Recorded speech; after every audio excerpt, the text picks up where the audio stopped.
بیوی کی خواہش ہمیشہ شوہر کی گنجائش کے مطابق ہونی چاہیے، ورنہ کیا فائدہ ایسے مہنگے سوٹ کا جس میں شوہر کی رضا، اس کی خوشی شامل نہ ہو۔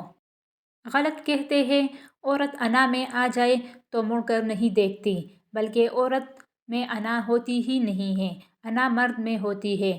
عورت تو وفا شناس ہے، وہ جھک جاتی ہے، ڈر جاتی ہے۔ عورت اس حد تک نازک مزاج ہے کہ ایک پھول اسے راضی اور خوش کر دیتا ہے اور ایک لفظ اسے مار دیتا ہے۔ عورت کے پاس نظریات نہیں ہوتے، صرف احساسات ہوتے ہیں۔ جو عورت اس مرد کو نہ سنبھال سکے جس نے اسے دل سے محبت کی ہو، ایسی عورت بدقسمتی کی بہت بڑی مثال ہے۔ مرد جب عورت کو کھو بیٹھتا ہے تب اسے قدر ہوتی ہے، لیکن تب تک وہ عورت کے دل سے اتر چکا ہوتا ہے۔ مرد کی محبت عورت کو کبھی مکمل سایہ نہیں دیتی، اس کے رویوں کی دھوپ کہیں نہ کہیں سے عورت پر پڑتی ہی رہتی ہے۔ جو مرد بار بار عورت کو دھوپ میں لا کھڑا کرے وہ کبھی اس کی چھاؤں نہیں بن سکتا۔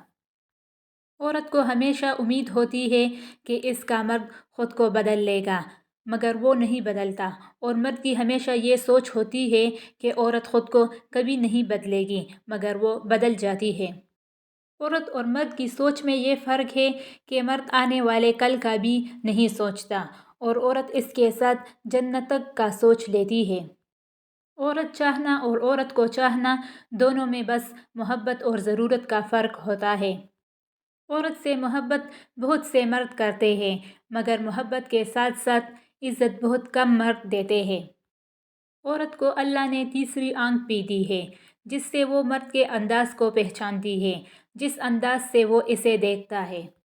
عورت کی فطرت ہے کہ وہ گھر کی خاطر بہت سی قربانیاں دیتی ہے، کڑوی باتیں اور تلخ رویے تک سہ جاتی ہے، مگر جب اس کا ہمسفر ہی اس کو نظر انداز کرے تو وہ اندر سے ٹوٹ جاتی ہے۔ عورت کا حوصلہ اس کا شریک حیات ہی ہوتا ہے۔ مرد کو جب پتہ چل جاتا ہے کہ یہ عورت اس کے بغیر جی نہیں سکتی تو وہ اسے جینے نہیں دیتا۔ شریف عورت جس سے ایک بار جڑ جائے بس پھر وہی اس کا سب کچھ ہوتا ہے، کسی اور کے سائے کا تو سوال ہی پیدا نہیں ہوتا۔ جان دے دے گی لیکن شرک کا خیال تک نہ لائے گی۔ عورت کی کوئی فلسفی نہیں ہے، کبھی یہ گھر کے ملازم کو دل دے بیٹھتی ہے تو کبھی بادشاہ کو بھی خاطر میں نہیں لاتی، کبھی ایک پڑھے لکھے سلجھے ہوئے انسان کو نظر انداز کر کے ایک عام سے انسان کو منظور نظر بنا لیتی ہے۔ عورت اگر بسنا چاہے تو جھونپڑیوں میں بھی خوش رہتی ہے، اگر نہ بسنا چاہتے تو محل کو بھی ٹھکرا دیتی ہے۔ عورت کا ایک اصول ہوتا ہے کہ وہ کسی پہ جلدی اعتبار نہیں کرتی، مگر اپنے پسندیدہ شخص کے لیے وہ یہ اصول بھول جاتی ہے۔ جب کوئی عورت آپ کو نظر انداز کر رہی ہو تو اس کا مطلب یہ نہیں کہ وہ آپ سے نفرت کرتی ہے، اس کا مطلب ہے اس کا دل دکھا ہے۔ کمزور سے کمزور عورت بھی اس وقت دنیا کی مضبوط اور طاقتور عورت بن جاتی ہے جب اسے ایک عزت دار مرد نصیب ہوتا ہے، کیونکہ عورت کو طاقتور نہیں بلکہ عزت دار مرد کی ضرورت ہوتی ہے۔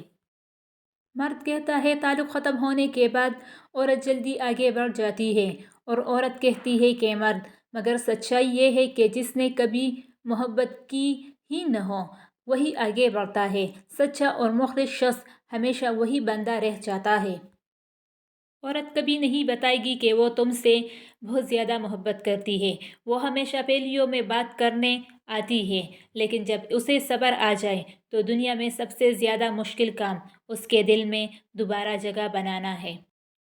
مرد آنکھوں سے محبت کرتا ہے اور عورت کانوں سے محبت کرتی ہے، مطلب مرد اس عورت سے محبت کرتا ہے جو خوبصورت ہو اور عورت اس مرد سے محبت کرتی ہے جو باتیں دل فریب کرتا ہو۔ عورت پردہ کرے تاکہ پتہ چلے کہ کوئی عام عورت نہیں، مسلمان عورت ہے۔ مرد نگاہ نیچے کر کے چلے تاکہ پتہ ہو کوئی عام نہیں، نبی پاک کا امتی ہے۔ عورت کے جسم سے نکل کر اس کے ہاتھوں میں پل کر اس کی جوانی کا کر جب طاقتور بن جاتے ہیں تو کہتے ہیں عورت کم عقل، کمزور اور کمتر ہے۔ عورت کی قسمت کا انحصار اس کی تعلیم یا خوبصورتی پر نہیں بلکہ اس کی زندگی میں آنے والے مرد پر ہوتا ہے۔